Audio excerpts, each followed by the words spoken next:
Hey guys, I'm going through my second NFL mock draft of the season. This time I'm going to be doing it a little bit differently. So if you watched my first mock draft, you'll know that the way I did that is I was acting as if I was the general manager of each of these teams. However, in this draft, it's going to be more of a prediction video saying who I think each of these teams is going to take. And just like the first video, though, I'm not going to be making any trades. So the teams that are sitting at 1 through 10 will be staying at 1 through 10 in this draft. So without further ado, let's just jump right in. Starting with the Jacksonville Jaguars. The Jaguars have a ton of holes to fill, but their biggest priority right now is building around Trevor Lawrence. And I think the biggest priority for them in terms of building around Trevor Lawrence is going to be to make sure he stays protected. So that's going to happen with the Jaguars taking Evan Neal, offensive tackle out of Alabama. Dude is ginormous, athletic, going to be a franchise tackle at the next level, which is such a valuable position. I would argue, obviously, quarterback is the most valuable position in the NFL. Then I'd argue edge rusher, second most, and then third most valuable would be a franchise offensive tackle. Really difficult to find these guys, especially later in the draft, and they don't often hit free agency. The top ones don't, at least. Very rarely do, I suppose.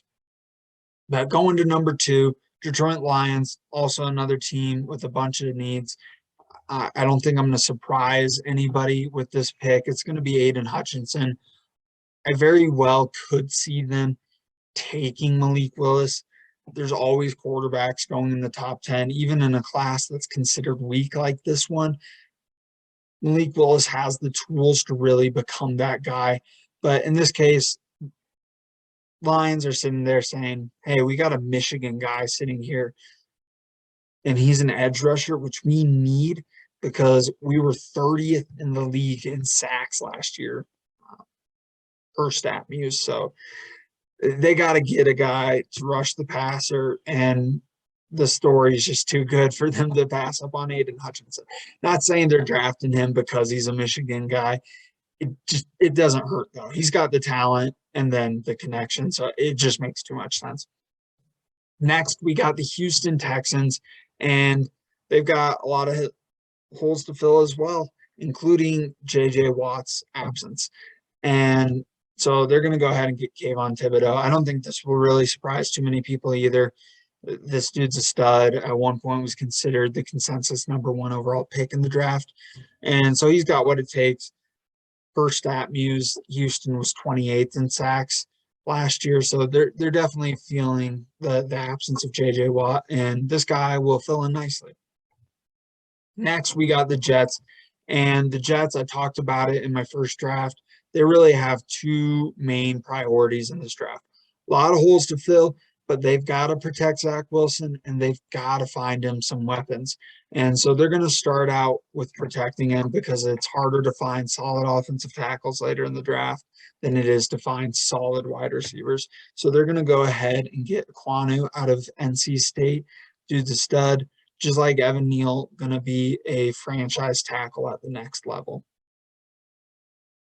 Oh, and I should mention real quick before I move on, the Jets they allowed the fourth most sacks in the league per stat muse. So clearly an issue for them.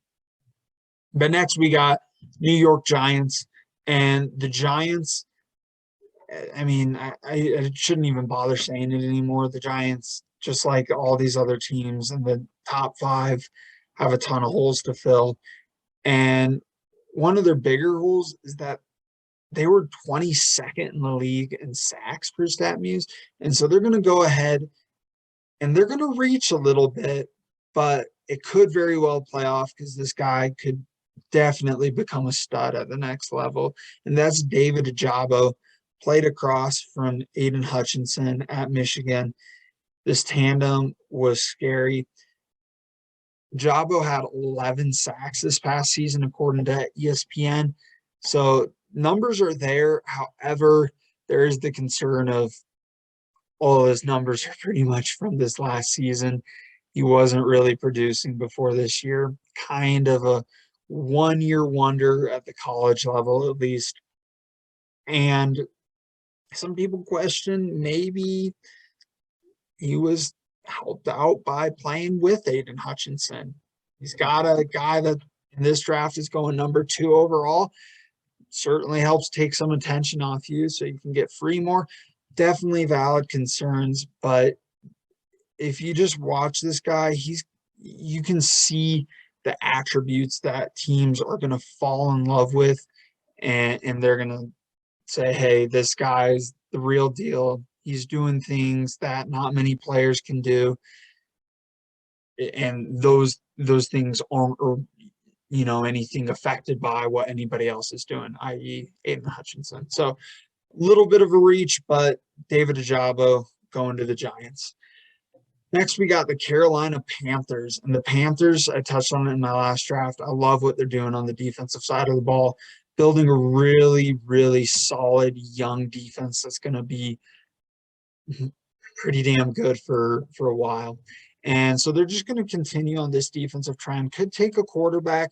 However, I do believe with Matt Rule being in what could possibly be his final season, I think he's more comfortable going with a veteran guy than taking a risk with a rookie, because rookies have a big learning curve and you don't want them going through that learning curve if you're trying to save your job. And so what they're going to go ahead and do with Stephon Gilmore being a free agent is they're going to go get a young corner instead and get Derek Stingley, who I'm sure many teams in this draft consider their number 1 corner. I touched on it in my first video. I'm a big, big fan of Sauce Gardner, but that doesn't take away from what Derek Stingley can do. Turn on his freshman tape. You will fall in love. The big concern is, while he was no slouch in his past 2 years, he was definitely much, much better in his freshman year. I think he can get back to that level of production, and that's what Carolina is going to go after. I love this pick for them.